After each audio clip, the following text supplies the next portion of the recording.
اعوذ باللہ من الشیطان الرجیم بسم اللہ الرحمن الرحیم۔ سورہ مریم آیات نمبر 64 تا 74 میں وضاحت کہ جبرائیل اور دوسرے فرشتے صرف اللہ ہی کے حکم سے زمین پر اترتے ہیں، اور یہ کہ اللہ ہی ہر چیز کا مالک ہے۔ قیامت کو جھٹلانے والوں کو انتباہ کہ وہ بہت برے انجام سے دوچار ہوں گے۔ قرآن کی آیات سن کر منکرین کا اپنے مال و اولاد پر تکبر، اور انہیں انتباہ کہ اس سے پہلے بھی وہ نافرمان قومیں اللہ کے عذاب سے ہلاک ہو چکی ہیں جو شان و شوکت میں ان سے بھی بڑھ کر تھیں۔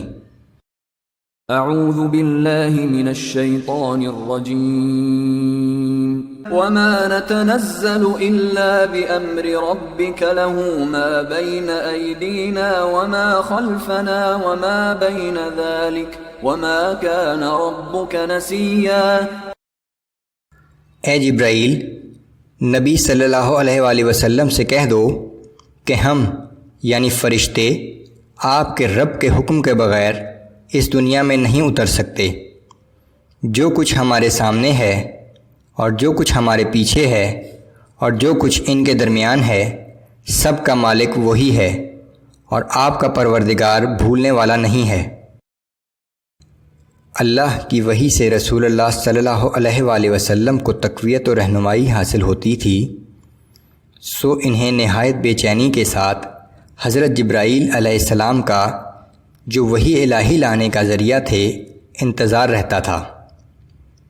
اس آیت میں حضرت جبرائیل علیہ السلام اور دوسرے ملائکہ کی حیثیت واضح فرما دی کہ وہ اپنے اختیار سے کچھ کرنے کے مجاز نہیں ہیں۔ ان کا کام صرف اللہ تعالیٰ کے احکام کی بجا آوری ہے۔ اگر وحی کے آنے میں دیر ہوتی ہے تو وہ بھی حضرت جبرائیل علیہ السلام کی وجہ سے نہیں، بلکہ اللہ ہی کی حکمت کے تحت ہوتا ہے۔ رب السماوات والارض وما بينهما فاعبده واصطبر لعبادته هل تعلم له سميا۔ وہ رب ہے آسمانوں کا اور زمین کا اور ان تمام چیزوں کا جو آسمان و زمین کے درمیان ہیں، پس تم اسی کی بندگی کرو اور اسی کی بندگی پر ثابت قدم رہو۔ کیا تم کسی اور ہستی کو جانتے ہو جو اللہ کی صفات میں اس کے برابر ہو؟ وَيَقُولُ الْإِنسَانُ أَإِذَا مَا مِتُّ لَسَوْفَ أُخْرَجُ حَيًّا۔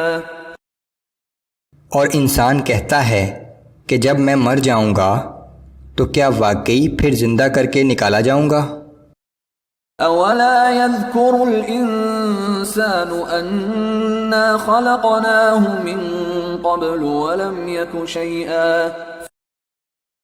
کیا انسان کو یہ یاد نہیں رہا کہ ہم اس سے پہلے بھی اسے پیدا کر چکے ہیں جب کہ وہ کچھ بھی نہ تھا۔ فَوَرَبِّكَ لَنَحْشُرَنَّهُمْ وَالشَّيَاطِينَ ثُمَّ لَنُحْضِرَنَّهُمْ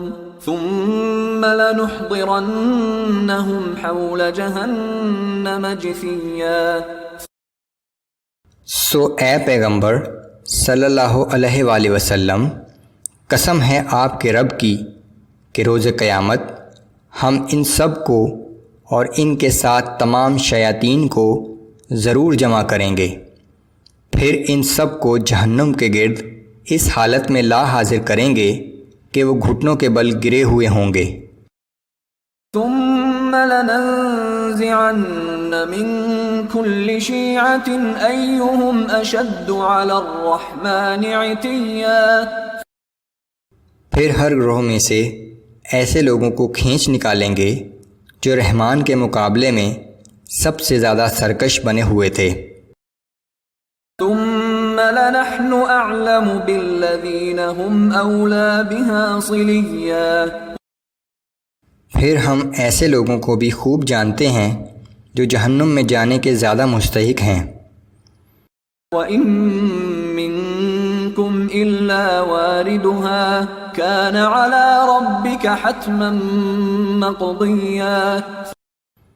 تم میں سے کوئی بھی ایسا شخص نہیں جس کا جہنم پر سے گزر نہ ہو، یہ تمہارے رب کی طرف سے لازم اور طے شدہ بات ہے۔